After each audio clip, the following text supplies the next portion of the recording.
तेलंगाना एक सपना था, गरीबों का सपना, किसानों का सपना, मजदूरों का सपना, कमजोर लोगों का सपना।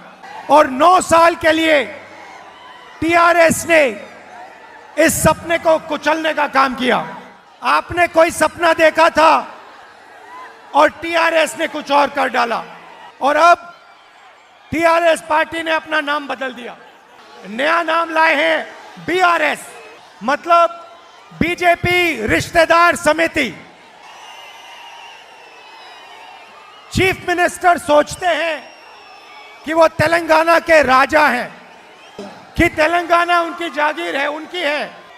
जो जमीन इंदिरा अम्मा ने और कांग्रेस पार्टी ने दलितों को, आदिवासियों को, गरीब लोगों को दी, वो जमीन टीआरएस वापस ले रहा है।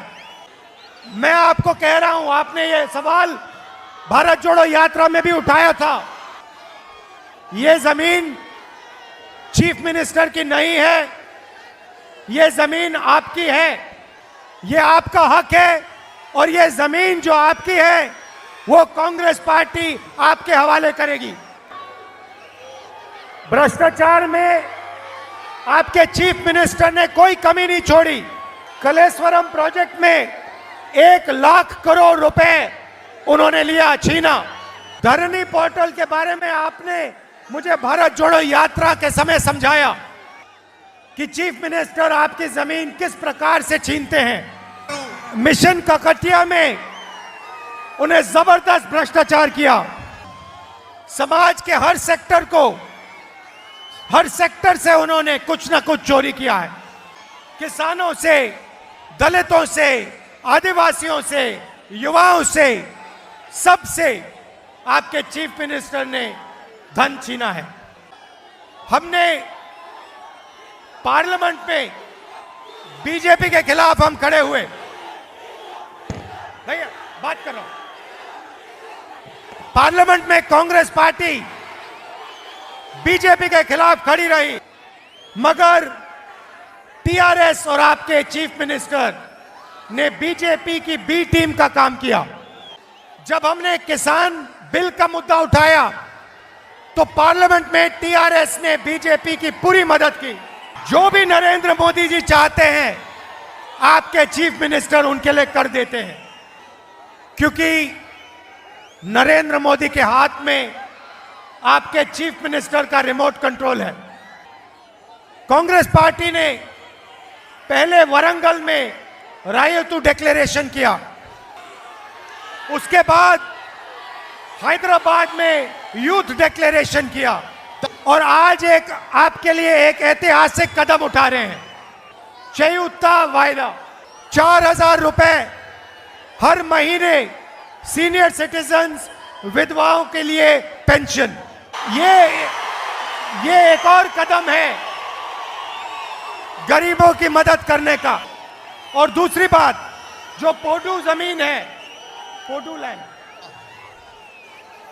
वो हम आदिवासी भाइयों को देंगे।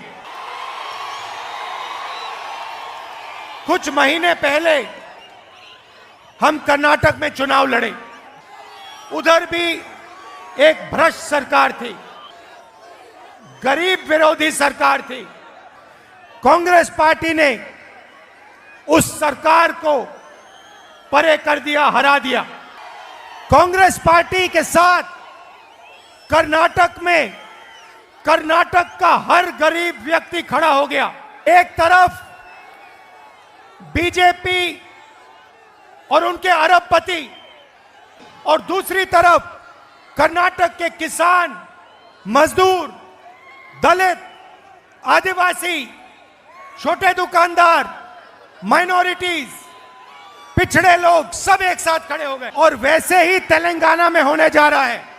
एक तरफ आपके चीफ मिनिस्टर, उनका परिवार और उनके 10-15 अरबपति मित्र, और दूसरी तरफ तेलंगाना के सब गरीब लोग, दलित, आदिवासी, पिछड़े, माइनॉरिटीज, छोटे दुकानदार, किसान, मजदूर।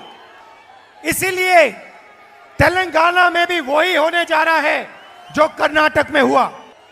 पहले कह रहे थे कि तेलंगाना में टीआरएस, कांग्रेस और बीजेपी के बीच में लड़ाई है। तेलंगाना में बीजेपी नहीं बची, खत्म हो गई। उनको पता नहीं लगा। जैसे हाईवे पे गाड़ी चलती है और चारों टायर पंचर हो गए।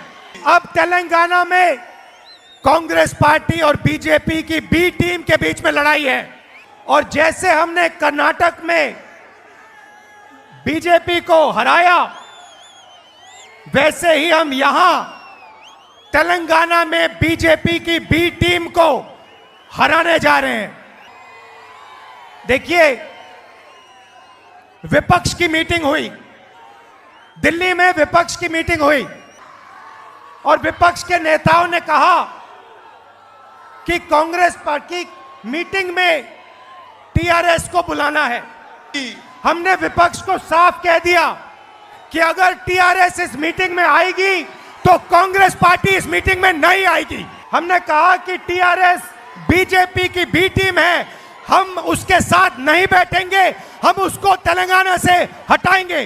बीजेपी की बी टीम से हम समझौता कभी नहीं कर सकते। मैं एक और बात कहना चाहता हूं, बहुत सारे ऐसे लोग हैं जो पहले कांग्रेस पार्टी को छोड़ गए। मैं आपको भी मैसेज देना चाहता हूं, आपके लिए हमारे दरवाजे खुले हैं। जो भी कांग्रेस पार्टी के विचारधारा का आदमी है, उसके लिए हमारे दरवाजे खुले हैं। जो बीजेपी और टीआरएस के विचारधारा का आदमी है, उससे हमारा कोई लेना देना नहीं है।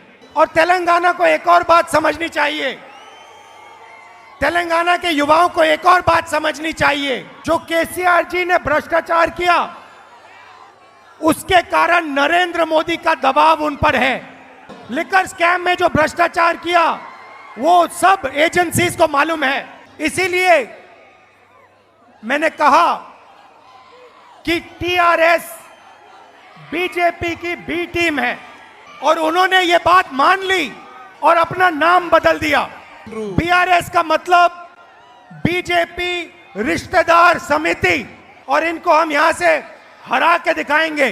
कांग्रेस पार्टी के कार्यकर्ताओं से कहना चाहता हूं, आप हमारी रीढ़ की हड्डी हो और आप टीआरएस को बहुत आसानी से हरा सकते हो। आप में इतनी शक्ति है, आपने कर्नाटक में अपनी शक्ति दिखाई, अब यहां तेलंगाना में अपनी शक्ति दिखाओ। दिल से आपका धन्यवाद। और एक बार फिर, आपने इतना प्यार दिया, यात्रा के समय इतना प्यार दिया, इसके लिए दिल से धन्यवाद। बीजेपी का काम नफरत फैलाना, कांग्रेस पार्टी का काम मोहब्बत फैलाना। जैसे मैंने यात्रा में कहा था, नफरत के बाजार में मोहब्बत की दुकान खोलनी है। नमस्कार, जय हिंद। नमस्कार, जय हिंद।